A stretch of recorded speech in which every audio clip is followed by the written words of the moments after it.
Hello my friends, welcome back our channel মিষ্টি পিয়া চ্যানেলে তোমাদের সবাইকে স্বাগত।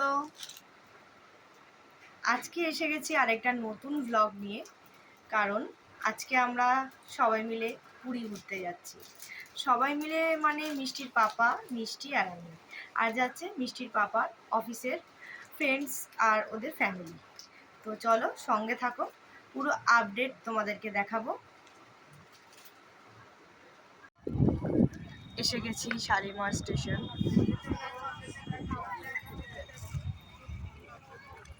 মিষ্টি রেডি, মিষ্টির পাপাও রেডি। এই ঢুকছে আমাদের ট্রেন। ট্রেনে উঠে যে যার সিটে বসে পড়েছি, বাকিরাও উঠে পড়েছে। সন্ধ্যে থেকে যেহেতু মিষ্টি কিছুই খায়নি, সেই জন্য ট্রেনে উঠেই আগে ওকে ওর খাবার দিয়ে দিয়েছি। এদিকে মিষ্টির পাপা আর মিষ্টির পাপার ফ্রেন্ডরা এবং তাদের ওয়াইফ সবাই মিলেই আমরা বসে রয়েছি। এইবারে এলো ট্রেনে ডিনারের পালা। ডিনারে আছে রুটি, পনির, আলুর দম, চিকেন এবং সাথে রয়েছে মোমো। সবাই মিলে আমরা খেতে ব্যস্ত। দেখো, এসে গেছি পুরী স্টেশনে। সবাই মিলে সেলফি তুলতে ব্যস্ত। স্টেশনে আমাদের দেশের পতাকা উড়ছে, দেখো কি সুন্দর লাগছে দেখে। পুরী স্টেশন থেকে অটো নিয়ে চলে যাচ্ছি সি বিচের ধারে। ওই দেখা যাচ্ছে সি বিচ। আমাদের একটাই সমস্যা, আমরা হোটেল আগে থেকে বুক করে আসিনি। এখানে এসে এবার আমাদের ওয়েট করতে হবে, আর মিষ্টির পাপা আর ওর সব ফ্রেন্ডসরা যাবে হোটেল ঠিক করতে। অটো থেকে নেমেই ওরা গেছে হোটেল ঠিক করতে, আর আমরা একটু বিচের ধারে ঘোরাঘুরি করছি। এখন বাজে সকাল 6টা। অতটাও ভিড় নেই, তবে রোদ উঠেছে হালকা। সকালবেলা সমুদ্রটাও বেশ ভালোই লাগছে দেখতে। যতক্ষণ না ওরা আসে ততক্ষণ আমাদের এখানেই ওয়েট করতে হবে। জানি না কতক্ষণে হোটেল বুক করা হবে। এদিকে রোদের তেজও বাড়ছে, বাচ্চাগুলোরও কষ্ট হচ্ছে। জানি না আর কতক্ষণ ওয়েট করতে হবে আমাদের। হ্যালো ফ্রেন্ডস, 3 ঘন্টা ওয়েট করার পরে লাস্ট আমাদের হোটেল পাওয়া গেল।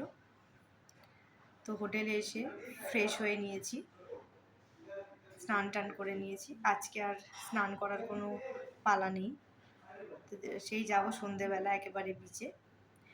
আর আমি হোটেলের ভিডিওটাও করিনি, কোন হোটেলে আছি না আছি তোমাদের পরে হোটেলের ভিডিওটা আমি দেখাবো। এইবার ব্রেকফাস্টের পালা। ব্রেকফাস্টে আছে পেটাই পরোটা আর আলুর তরকারি। ব্রেকফাস্টের পর মিষ্টিকে নিয়ে ব্যস্ত থাকার কারণে সোজা চলে এলাম লাঞ্চে। লাঞ্চে রয়েছে ভাত, আলু সেদ্ধ, ডাল আর ভোলা মাছের ঝাল। সব রান্নায় মিষ্টির পাপার ওর ফ্রেন্ডসদের বানানো। জাস্ট লাঞ্চ কমপ্লিট হলো, এবারে একটু রেস্ট নেওয়া যাক। প্রচণ্ড টায়ার্ড কাল ট্রেনে তো ঘুমই হয়নি একদমই, আর সকাল থেকে এসেও একটু রেস্ট নিতে পারিনি। তো এবার একটু রেস্ট নেওয়ার পালা। আবার আসছি বিকালে। দেখো, বিকালেও রেডি সেডি হয়ে আবার বেরিয়ে পড়েছি সবাই মিলে। সবাই এসে গেছে বাইরে, এবার যাব বিচের ধারে। আর এই হচ্ছে আমাদের হোটেল পঙ্কজ রেসিডেন্সি। বিচের ধারে আসতে না আসতেই দেখি এখানে লঙ্কার বড় বড় চপ ভাজা হচ্ছে, আর এদিকে মিষ্টি নজরে পড়েছে মিকি মাউস। আসতে না আসতেই উঠেও পড়েছে এর মধ্যে। ওই দেখো কীরমভাবে লাফ দিল। আর এই হচ্ছে সন্ধেবেলার সমুদ্র। ঢেউ, কত বড় বড় ঢেউ দেখো। কেউ ছবি তুলছে, কেউ হেঁটে যাচ্ছে, আর কেউ এই সৌন্দর্য উপভোগ করছে। কি অপূর্ব দৃশ্য লাগছে, দেখতেও ভালো লাগছে, মনও ভালো হয়ে যাচ্ছে। এদিকে আমি আর মিষ্টি কত বড় বড় ঢেউ দেখো খেলা করছি। মিষ্টি এর আগে একবার এসেছিল 2.5 বছর বয়স যখন ওর অতটাও ভালো মনে নেই কিছু, বাট এখনও খুব ভালো বুঝতে পারছে আর খুব ভালো এনজয়ও করছে। ওকে দেখে বুঝতেই পারছো ও কতটা পরিমাণে মজা করছে।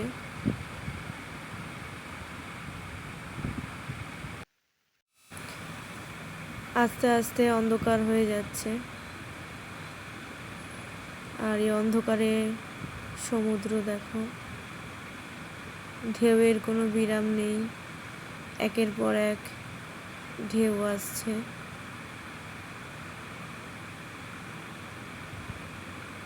কি সুন্দর দেখতে লাগছে, আমি তো একভাবে দাঁড়িয়ে খালি দেখেই যাচ্ছি। এদিকে মিষ্টির পাপাও ভিডিও করতে ব্যস্ত।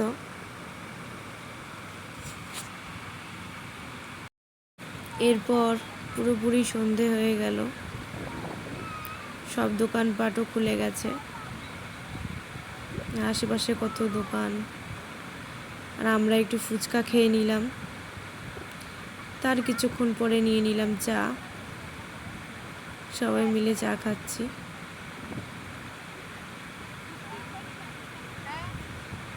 চা খেয়ে হোটেলে ফেরার পালা। বিচ থেকে এসে ফ্রেশ হয়ে বসে রয়েছি আমি আর মিষ্টি। দেখো মিষ্টি বায়না করে করে কি কিনেছে,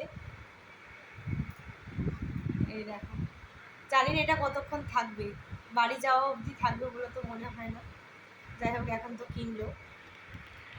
তো এরপর আসছি ডিনার নিয়ে। আজকের ডিনার রুটি আর আলু সেদ্ধ ডিম মাখা। ডিনার কমপ্লিট করে এবারে শোয়ার পালা। মিষ্টি তো ঘুমিয়ে পড়েছে, আর আমি তো খুব টায়ার্ড, দুপুরেও খুব একটা ভালো ঘুম হয়নি। তো এবারে একটু রেস্ট নিয়ে নিই, আবার আসছি কালকের ব্লগে। কালকে সকাল সকাল উঠতে হবে, সূর্য ওঠাটা দেখতে যাব। তো এখনকার মতো টাটা, সবাইকে গুড নাইট, শুভরাত্রি, ভালো থাকবেন, সুস্থ থাকবেন। আসছি আবার কালকের ব্লগ নিয়ে।